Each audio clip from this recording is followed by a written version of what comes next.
trong giờ hi lùng muôn đi hùng lâu lùng hay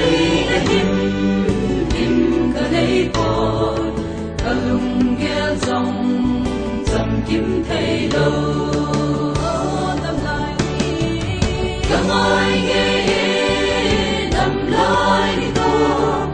tôn số tâm na đình cả ngài cơ maria tâm na tay lâu chu kia đi ngà tâm na đi ngum lâu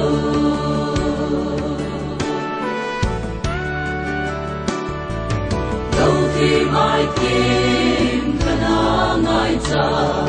cả dồn tâm đi ngài cha chúa tâm na tâm kim thế lâu ngài cha của đình Calvaria cả ngài nghe đầm lại đi cô tôn số tâm na đình cả ngài cơ maria tâm na tay lâu chu kia đi ngà tâm na đi ngum lâu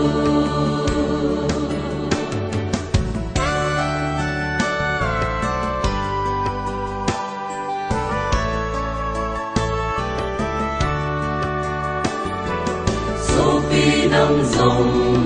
đi khô dê ninh đầm đinh ngài trái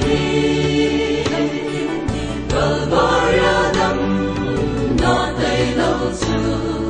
tôn so thiên na